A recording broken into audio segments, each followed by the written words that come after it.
And Mike Miller is staff tonight. Meredith is out sick, so you end up with the B team for tonight.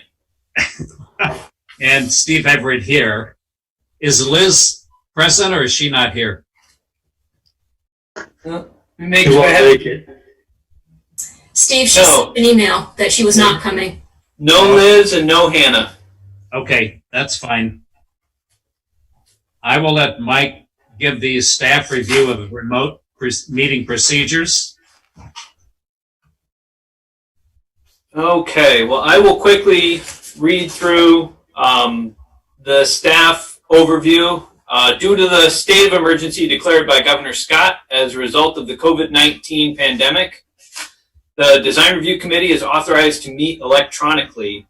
And in accordance with Act 92, there is no physical location to observe and listen to this meeting. Public access, however, is being provided in accordance with a temporary amendment to the Open Meetings Law. The Design Review Committee is providing access to this meeting by hosting the video, including both video and telephone access options, with additional access through live streaming of the meeting, which we are using Zoom meeting for the remote meeting. And I'm going to need to share my screen real quick. I can.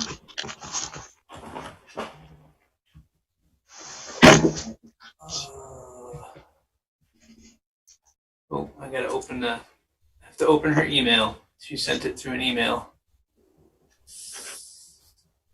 Where are you?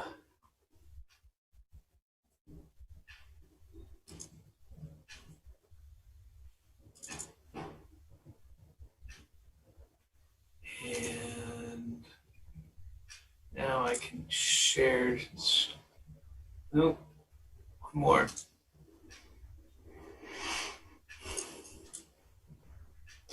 Now I can share screen.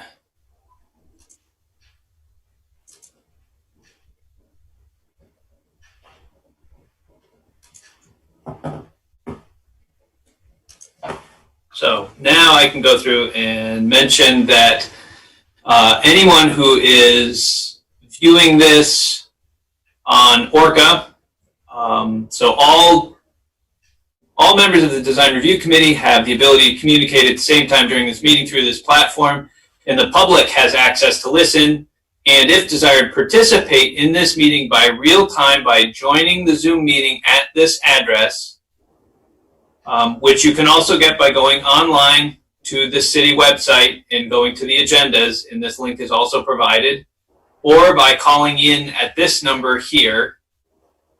And if you're calling in, the meeting ID and the password is here. Again, these all can also be found online.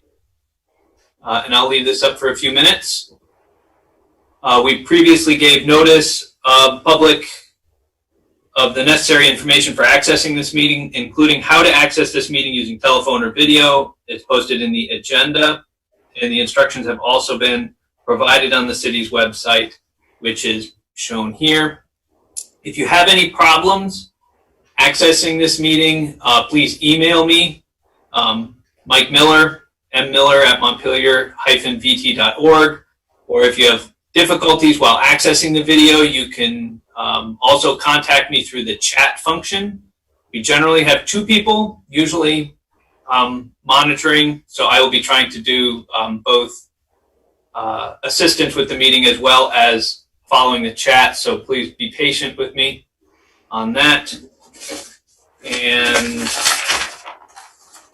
when you have logged on to the meeting, you should have an opportunity to tell the moderator, me, which applications you wish to comment on. When the chair announces that a time for public comment for applications arrives, the moderator will unmute members of the public based on the order you've submitted intent. If you're interested in speaking and did not say you would like to speak previously, please raise your hand or state your name. If you're unmuted, and city staff will add you to the queue. Once the chair has recognized you to participate, the moderator will unmute the microphone and confirm that you can be heard. You are then free to provide your questions and comments, aiming to keep them to 2 minutes. The members will have an opportunity to respond or ask questions of you, and the applicant may have an opportunity to respond. The chair may grant additional time for speakers who have follow-up questions and comments. If you have finished, your microphone will be muted again. The chair will then call upon the next person to speak. You will be able to provide additional input, but only after the chair has recognized you again. If no one requests to provide additional information, the chair will move on. Continuing the meeting if necessary. In the event the public is unable to access this meeting, it will be continued to a time and place certain. Please note that all votes taken during this meeting that are not unanimous will need to be done by roll call vote in accordance with the law. And I'll now hand it back over to Steve Everett. We'll move forward with do I hear a motion to approve the agenda? I move to approve the agenda. Second. Do I hear a second? Yerrick, second. All in favor of the agenda, speak your names. Yerrick. Martha. Seth. Steve? Okay, the agenda is approved. Unless anybody has any other comments, we'll move forward to the first application for 34 Berry Street, Washington County Mental Health, regarding exterior renovations associated with a change of use.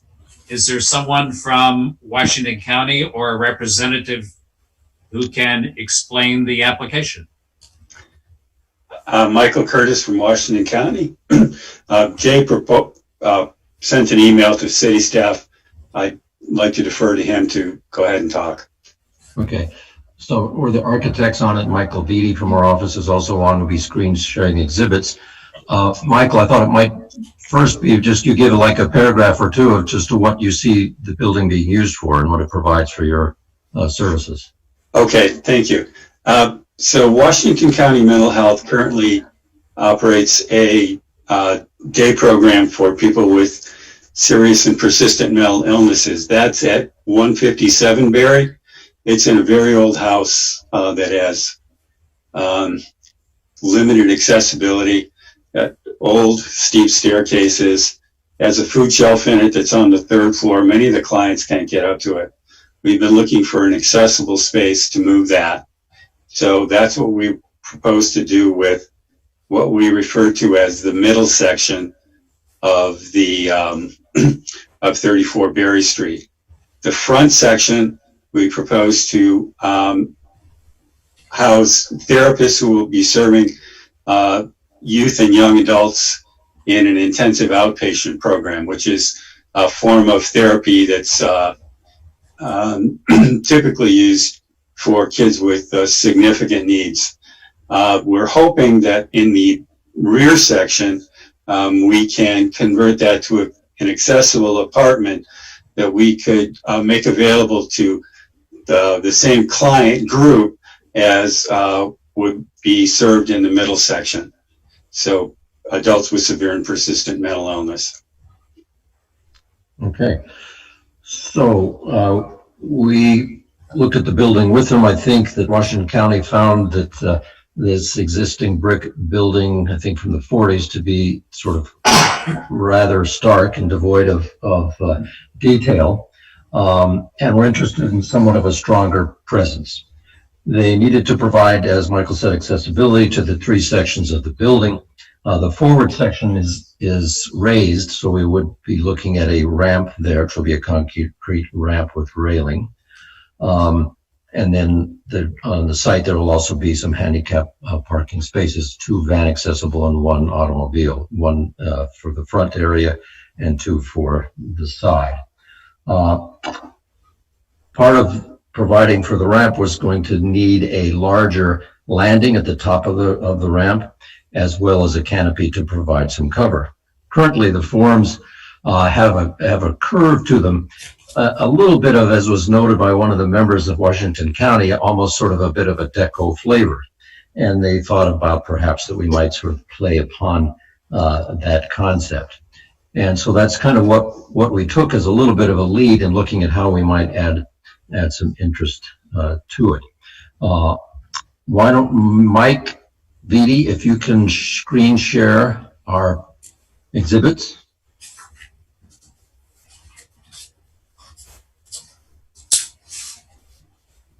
So this is a sheet which shows the composite of what we're looking to do. Down in the lower area, you see sort of the color rendering with the brick building, and we're leaving the sort of large picture windows in, but one of the elements of sort of that style of architecture is a little bit more of a breakup of fenestration. It's an aluminum window, and we're looking at adding some mutton divisions within that, such that it would add a little bit of greater interest.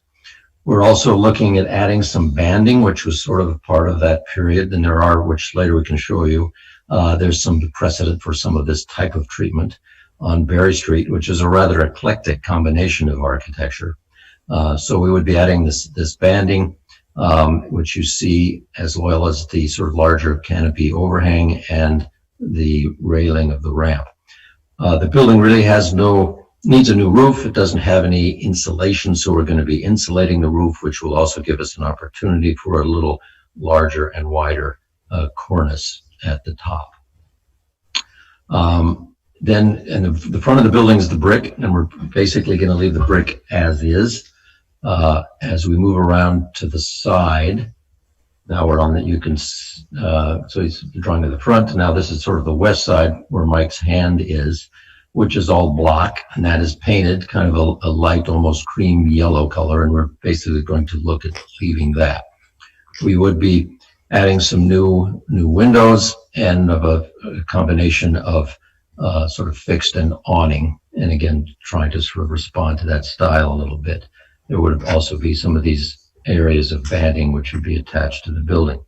We are thinking we might use a material such as boral, if you're familiar with that. It's a reconstituted fly ash. It's totally rot resistant, so it doesn't break down.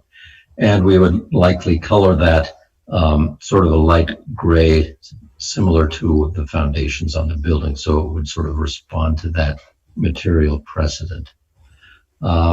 We would also have two smaller canopies at the two entrances on this side, one, the far left being the apartment, and then the right sort of that sort of area of community, more communal sort of food service area. As we move to the left or toward the north, because of this being an apartment, we need some egress windows. So we're looking into adding some larger egress windows. These will be sliders that can provide for the area required for egress. And then there's one, if you move down looking at the north facade, which will provide access for a bedroom at that location. If we look back at the site plan, there are currently 16 parking places at the site. In this district, in this area, none are required, but we will maintain 14. We will be reducing by 2 in order to provide the accessible spaces. So there's on the sort of the southwest corner, there's an accessible van space, and then we hope to provide a small area for accessibility, pedestrian accessibility to the front, as well as then the ramp at that location. There will then be another van accessible space on the west, sort of in the center area of the building there, which will provide van access into the central third of the building.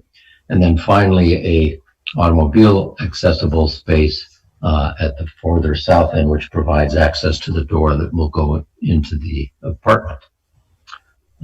So that's a quick overview. Our basic materials of the building will remain as they are. We will be adding some of this fenestration and detailing to window and some banding, again, to provide a bit of added interest. That's a quick overview. Questions?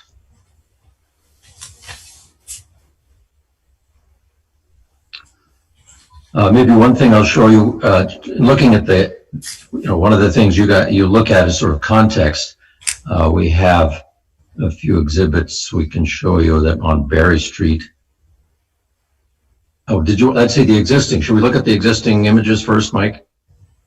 So they can see that. So here's the existing, if you're not familiar with it. Yeah. So the upper 3 there are sort of the existing building, which, as you see, is pretty stark. And there's a little bit of the precedent of the curved canopy above and the curved stair below, which we will be kind of repeating, but making them larger in relationship to the handicap ramp. And then adding some of the banding. Those existing windows will remain, but we'll be adding some of that horizontal banding within them. They are aluminum. And then at the bottom, you see the west elevation, which is the sort of yellow cream block. We will be maintaining that. We'll be changing out a few of the doors, and we're looking at going to a different color scheme where we keep the cream, but we'd have sort of doors that would be of a blue color. And perhaps some of the trim and the few windows that be added, we're thinking would be a Pella fiberglass black. So it won't necessarily relate to the color scheme in front, but as you see, it's very different from that element. Jay, your morale trim that you have on the, I don't know what facade that is, but it seems like you have a bunch of utilities that are in the way of that. They would, yeah. Some of them are going to be amended, and others we would probably just interrupt the trim if they need to remain. But you're right. Okay. And how are you adding in the fenestration? We think, now I can't believe I'm actually saying this because I hate simulated divided light, but we would just be applying it to the glass. So it's an SDL. Yes, you got it. Yeah. And we probably do it inside and outside.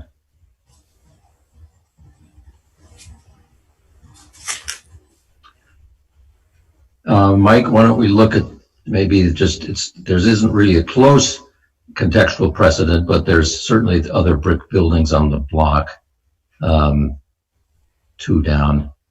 If here on the upper left, you see the building and then a wood frame, and then the Catholic school, and beyond that, the senior center. So then to the right, you see the Catholic school and a combination of sort of more contemporary at the rear and more traditional forward, but also some precedents of some brick with a lighter banding. And some canopy precedent, you see we're at their entrance in the right photo. I think that's one of their main entrances where they've added that canopy for some protection. And then moving down, we have the senior center with some of its combination of gray and brick, as well as what happens across the street with the Montpelier Rec building.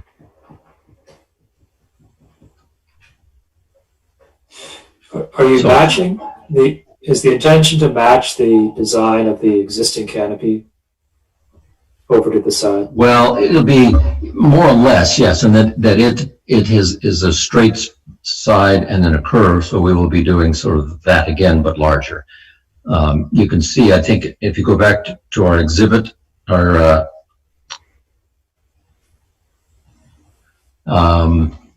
it doesn't show very large, but it in the upper right, you can see the shape of it there that he's circling. Mm-hmm. So when you come up the ramp, you'll terminate beneath that canopy, and then we'll support it back to the building and up with some brackets or cable probably. And then there'll be some steps off toward the east. We'll have a small planter there, and somewhat the intent of that is that will provide an opportunity for the drainage that comes off of the canopy to land within that planter. And then the side canopies, how do they drain? Side canopies are quite small. Those, I think, we probably are just going to drain down into the site, as happens along the full site at this time, but it would be fairly minor. So there'll be a leader? Yeah. There may be just a scupper also, Jay, pardon me. A scupper, yeah. Well, so that it will drain probably to a point a little bit away from the building at a scupper location. Mm-hmm. But probably not a vertical leader, I guess, right? No, just an overflow. Yeah.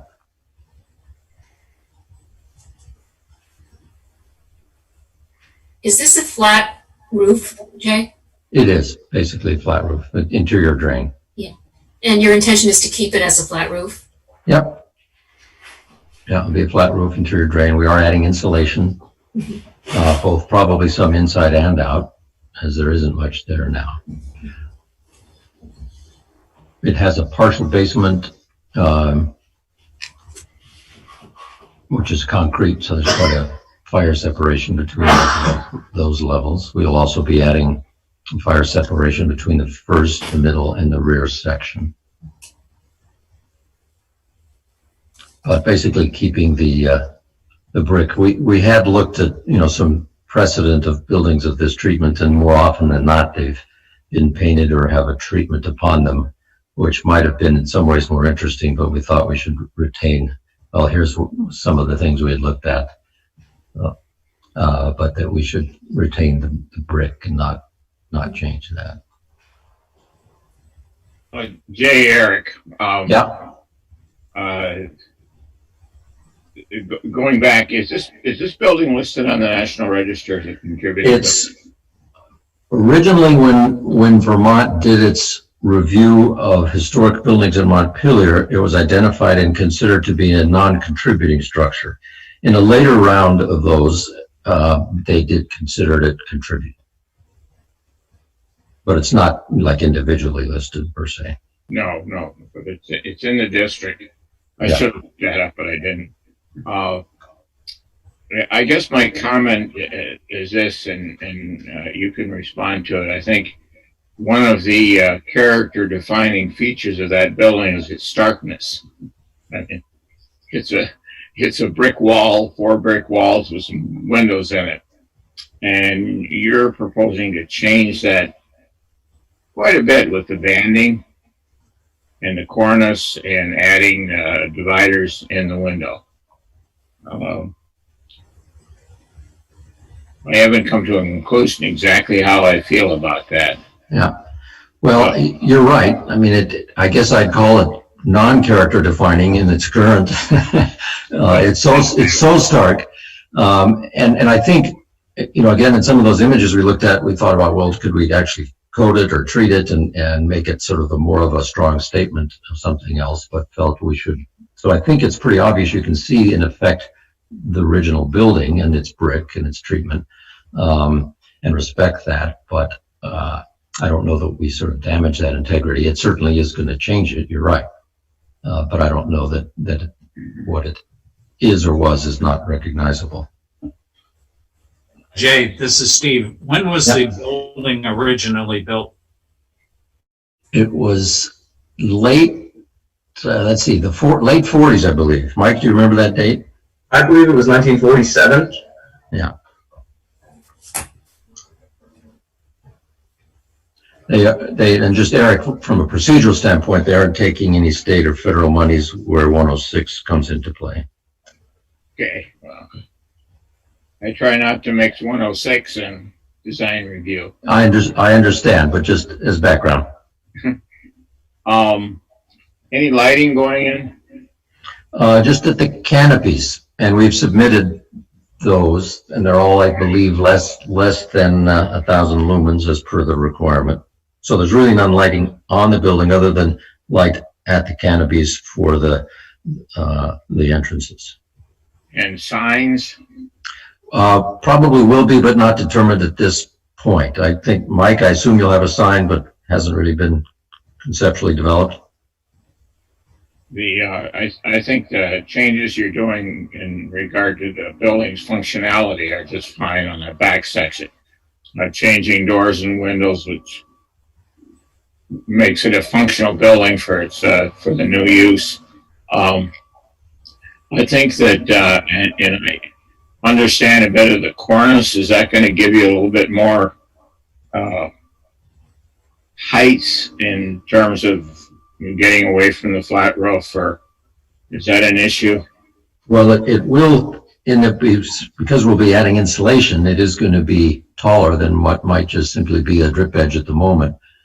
So yes, it does. And frankly, we thought that added a bit of an opportunity for some banding interest. I think, I mean, that becomes a practical thing. So you're not just dumping water and snow sliding down the side of the building. I think I have the most difficulty with the added banding.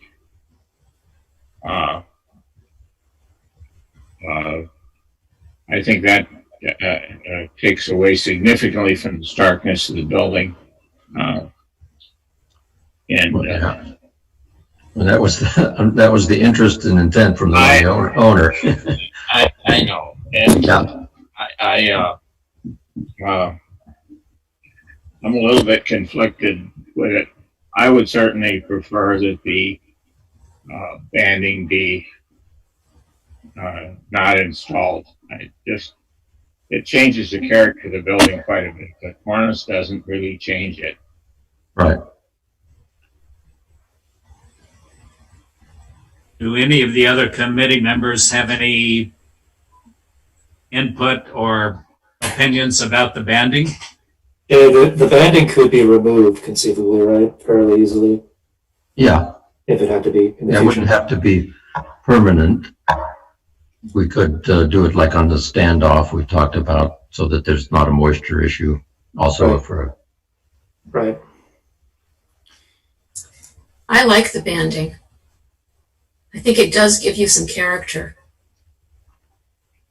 I don't mind it either, and the fact that it's removable, I'm for it. I have no objection to it either. I think it gives a little more interest to the building. It certainly has been since 47 a non-contributing building in terms of historical character, so I don't mind the banding at all. when I've mentioned the location to people, they say, "What building?" It's so plain nobody knows where it is or what it is. Or what it is. Yeah, what style would you say that is? Certainly if this were something of a strong architectural style and feature, we wouldn't, think of adding, but it's just such a plain palette. Banding looks like it's at two different levels. It is. That's intentional. And this would be reversible, so it's what was the material? I didn't catch if you said. Boral, we've often used that where we're concerned about things rotting. I've used it for trim and down low on buildings. It's a reconstituted fly ash. You can soak a piece of it in water for months and nothing happens. It comes nicely primed. You can paint it. It remains dimensionally stable. Probably sinks too. Sink? If you soak it in the water. It does sink. You're right. So it doesn't, no flood proofing here. If it is reasonably reversible and it's fastened in the mortar joints, I wouldn't have a big problem with it. Okay. And we were thinking again, sort of a grayish color, not probably a little darker than what's showing there, responding more to the base of the concrete.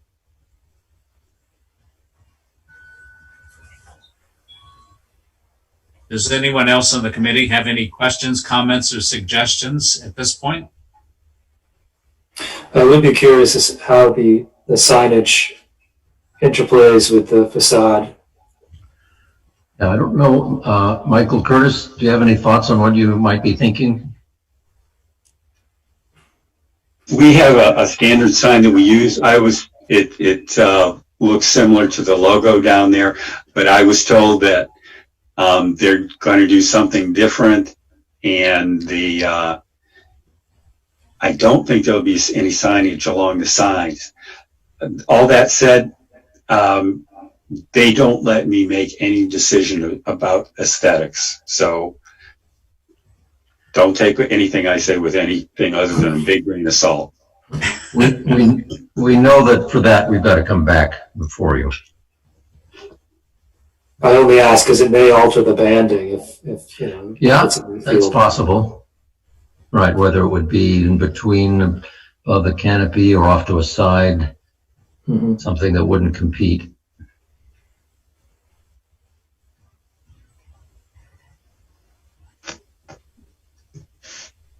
Maybe as part of the asymmetry, hold it to a side.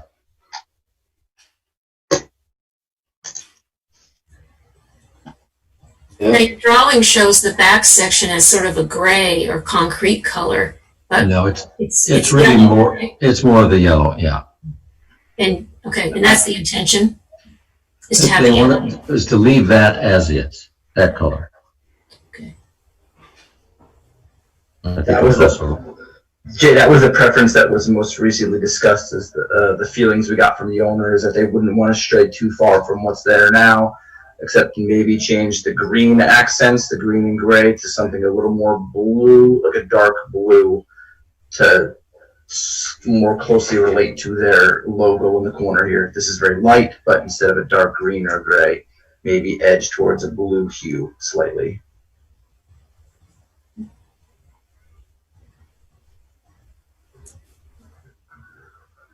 Was that blue color mentioned in the application?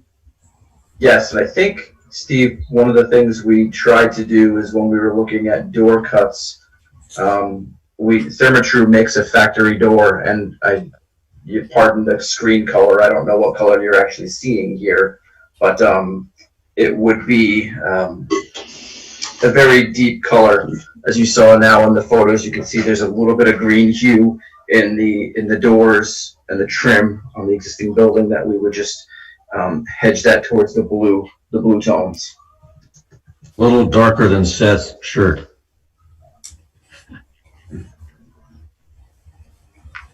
But again, the color of the building in the back would still be the yellowish golden color? Correct. Okay. That was my understanding, yes.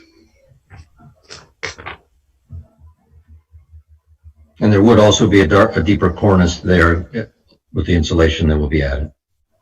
Okay. I think that air conditioner in the far right comes off because there'll be a system rather than that.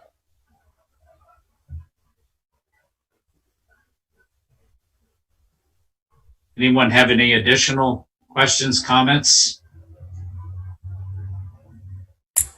If not, based on the responses we have so far, I can go down through the criteria for the renovations. Evaluation criteria number 1, preservation or reconstruction of the appropriate historic style if the proposed project's in the historic district or involves an historic structure. At this location, the changes are acceptable. Harmony of exterior design with other properties in the district, acceptable. Compatibility of proposed exterior materials with other properties in the district, acceptable. Compatibility of proposed landscaping, none proposed. Prevention of the use of incompatible designs, buildings, color schemes, or exterior materials, acceptable.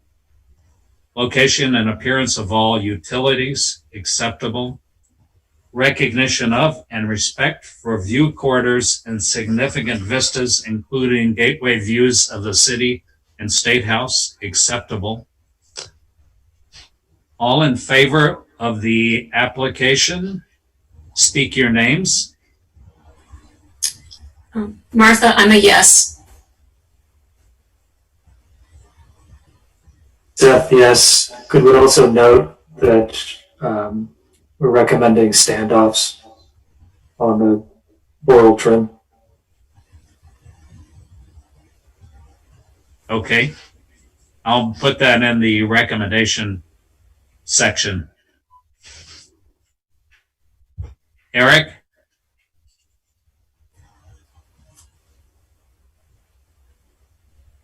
Steve votes yes. Eric, have you voiced your vote?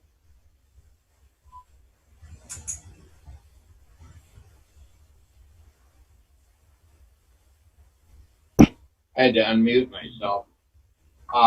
Yes. Okay. The signs need to be, the banding needs to be fastened in the mortar joints. Okay. So we'll just make a recommendation. The recommendation is that the banding be a standoff banding attached through the mortar joints. That's fine. Okay. Then the application is approved. Thank you very much. Thank you. And good luck with your project. Okay, thank Thank you. you very much. Bye-bye. Thank you. And I think usually Meredith would go through and say at this point that we will get the recommendation forms, and I will email them to whoever is the contact person that she's been working with to go and see if you agree to the conditions that Steve just read off. And if you agree to it, because we'll send you the scanned copy. If you agree to it, you just email back and say yes, you agree to them, and then we can process the application at that point as soon as Meredith gets back. So I think that's how she was working it, because usually everyone would be around a table and we'd sign it, but in this case we'll just scan it and send it to you. Okay, Thank you. thank you. Thank you. Bye. Bye-bye. Okay, we can move forward to the next application, which is for 20 Baldwin Street. Paul Reed and Alexandra Hellis. Are either of the applicants present? We're here. Both of us are here. Okay. And just as an aside, I personally, with my wife, own a property that's adjacent to their property, but it's not affected by this application. As long as you're okay with that, I can still vote for the project. Is that a question to us?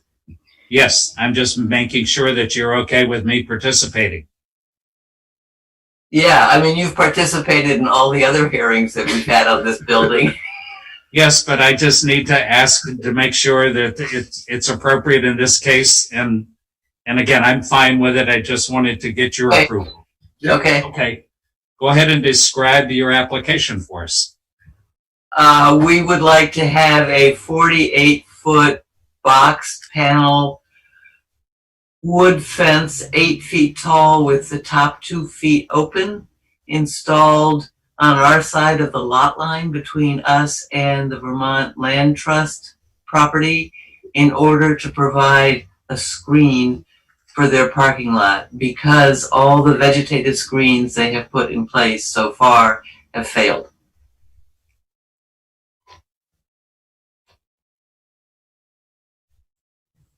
Okay. The screening was, just by the way, historically was recommended. I mean, it's required, I think, by the regulations to screen a parking lot. And it was approved by this committee 5 or 6 years ago. And they simply have not been able to fulfill the requirements to date. Do you have any photo documentation you could share? Yes, it should There were be. 2 images of the current setup submitted with the application. They should be on the site. We're not set up for share screen, You should have it in the documents. They were available but to they were us. part of, and we can narrate. Can you bring it up, Mike? Yeah, if you need me to share, I can. Just give me a moment to pull. Yes, those photos were part of the application. Just helpful to see it in real time. Yeah, if you guys can keep talking, it'll just take me a minute to track it down here. Do you have any questions about this? The one question, does it need to be 8 feet tall? Well, it's tricky because we're way above said parking lot. I mean, the house is. And we did a lot of sort of walking around by ourselves and with the people from Middlebury Fence. And taller than 8 feet would be too much. There's parking lot lights that are considerably taller. 8 feet is considerably shorter than the first planting they put in there, but enough that if you're standing at the bottom of our lot, it does provide a visual screen. From every other location on the property, it's not so much a full screen as a resting place for the eye so that you don't go immediately to the large expanse of stay mat. And it's just going to be natural wood? Yes. an example of this fence we pointed out, you can, if you're familiar with a project that was across from Birch Grove on Elm Street, they put in a similar fence. I think that's also part of the, we didn't take photos of it, but no. You can see it here as an example of what the fence would look like. The one on Elm Street is next to Meadow Martin across from Birch Grove. That's where I found the name of the fencing company. Yeah, so I have the two pictures up if you are interested in seeing them. Right. So one is from fairly low. The first one is from fairly low. And then I think the second one is from a little bit higher up. Yeah. Yeah. Yeah. But still fairly low. Both pictures taken from your property, correct? That's correct. That's correct. And before the land trust renovated, everything to the left of that sort of scrawny maple near the property line was grass. So that's all new parking lot.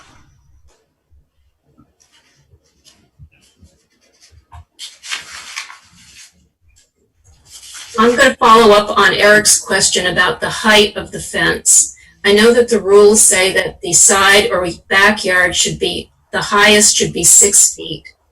And are you asking us for a waiver of that to make it 8 feet? I believe the waiver is allowed in the zoning regulation, which allows for some kind of height adjustment. Mm-hmm. Given the elevation Given the elevation, property. Right. Okay. Okay, that's where you're going with it. Okay.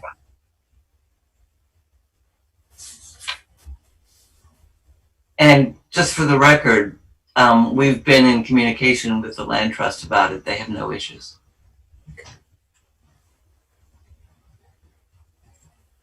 This is what that fence would look like in their application.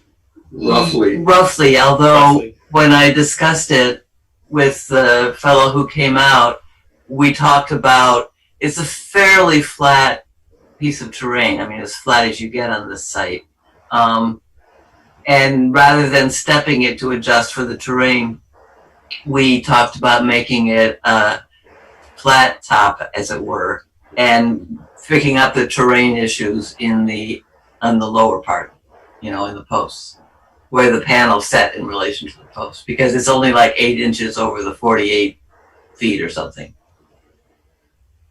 You with me? Yes. So your highest point will be 8 feet, and then it reduces? No. We're only talking a variation of 8 inches? I think we measured 8 inches over the run, if you will, of 48 feet. So it'll be 8 feet. Maximum. I mean, there's some place it might be 8.2 or 7.8. I mean, 7.10. I mean, I don't know exactly how it will work out over that run. I can't remember. But it will not be noticeable.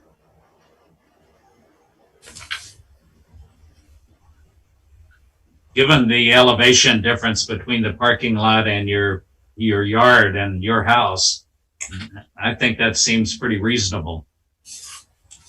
We thought so. We looked at 6 feet, and 6 feet basically doesn't accomplish anything. Once you step back from our property line, 20 feet, your vision is right into the parking lot. We also talked about 10 feet, but that seemed like too much. That's overbuilt. 8 So feet actually sounds like a decent compromise given the elevation difference. I mean, the elevation is pretty major, and it seems like the 8 feet will help maybe screen the cars that are parked up to it, but does it help you that much? Well, as Alex said, it's mainly it will help to screen the cars, but we will see probably at least half of the parking lot. Right. It breaks the eye vision, right? So your eye stops there rather than going into the parking lot, so to speak. Mm-hmm. So that's best solution there. I mean, if they come up with some green stuff in front of, on their side of it, that would be terrific, but they've not been able to do that. And how do you plan on treating the fence? With a stain, or let it go natural? Let it go natural with whatever preservative stuff they recommend, which is sort of in keeping. I mean, it's not a very delicate fence, and the architecture of the house or the land trust building is not very delicate. So just sort of plain, straightforward. It says the material is cedar. Mm-hmm. Yes. So it's got a lot of natural oils in it, and again, with a little bit of preservative on it, a clear preservative, it should look pretty nice. Yeah. Right, but if it's not maintained, it'll go ash gray and then black, right? Well, the guy from Middlebury Fence said recoating every 3 to 5 years. Yeah. Is that your intention? I think it would look fine as an ash gray, and with cedar, you don't need to worry about preserving it. It's all up off the ground. And painting that fence, unless you can do a Tom Sawyer on it. No way we would paint it. No way. Nor would we put in a vinyl one. No, but I'd say somebody's if you're gonna have to recoat it every 3 to 5 years. Oh, you're saying it's not going to turn black once it's gotten silver gray? It'll stop at silver gray? I hope the cedar just turns silver gray. It kind of depends on the environment it's in. But I don't think I've ever seen a black cedar single wall. Do you have any concerns with it getting tagged? Getting what? Tagged with graffiti? No. No. It's in a pretty secluded spot. Well, yeah, which is all the more reason, I guess. It could happen. It happens all over the city, though. Yeah. I mean, we can't guarantee it's not going to happen. But No. there haven't been any incidents on the property, and actually we have interesting stuff going on in the side yard with gardens and weird wood piles, and no one's ever done anything but stop to have a conversation. There's a fence over on not too far across from Steve's property, I think, on Bailey, that has a fairly large fence, and I've never seen that tagged. It tends to be in an area that's not so exposed, and anybody who wants to tag something wants everybody to see it. So it's not, Right. it's not a prime spot. Right. It's not a bridge. Maybe we'll do like they do in Italy and white, and put posters up that disappear in 2 years. Wheat paste. We paste, right? Right. Yes. Does anybody else on the committee have any additional comments, questions, or suggestions? If not, I can run down through the criteria.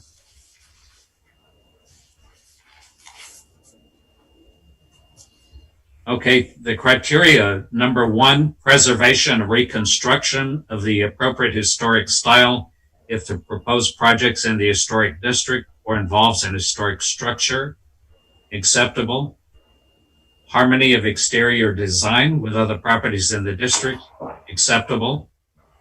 Compatibility of proposed exterior materials with other properties in the district, acceptable. Compatibility of proposed landscaping. We'll call this part of the landscaping because it is a fence. We'll call that acceptable as well. Prevention of the use of incompatible designs, buildings, color schemes, or exterior materials, acceptable. Location and appearance of all utilities, no utilities proposed. Recognition of and respect for view corridors and significant vistas, including gateway views of the city and state house, acceptable. All in favor of the application, speak your names. Eric says yes. Martha says yes. Seth? And Steve says yes. So it is approved. I have a question. Do we still have to go to DRB? I'll let Mike answer that. I don't know. Unfortunately, as mentioned earlier, I'm just filling in for Meredith, and she's been tracking all of these applications. The only way you'd have to go to DRB is if there was another reason. Under the new zoning, once you get past design review, if you agree with the conditions in design review, then it becomes an administrative project. That's what I thought I'd heard. I was just checking. Yeah, but I don't know if there was another reason that she would have said so, but I don't see anything here in the file she gave me. But I will get the recommendation form from Steve, and I will email that to you. And if you're okay with it, just email back and say, yes, we're okay with it. And then Meredith will start to work on processing the application as soon as she gets back, which hopefully will be soon. Okay, Great. thank you. Thank you very much for coming before the committee, and good luck with your project. Thank you.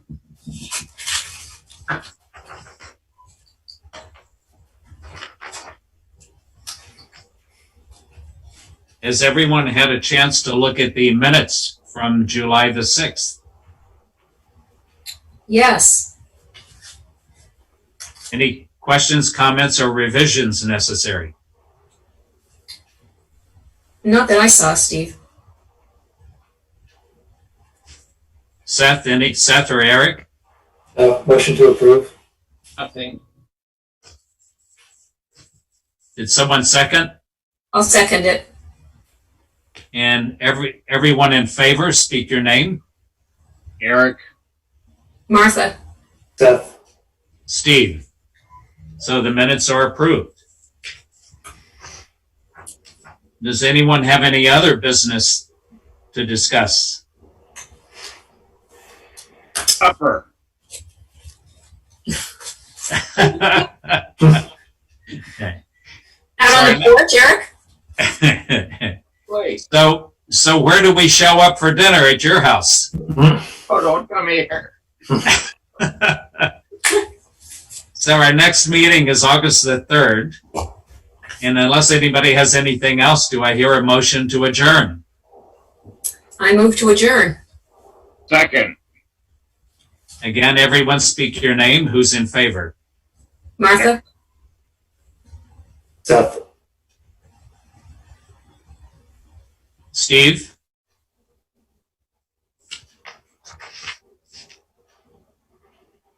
And we'll take Eric's motion as his acceptance. So the minutes are approved and adjournment is approved. And I'll just mention real quick before you guys go, I don't see any applications on the board for August 3rd. So keep an eye out. You might get the night off. I thought that we did have the night off.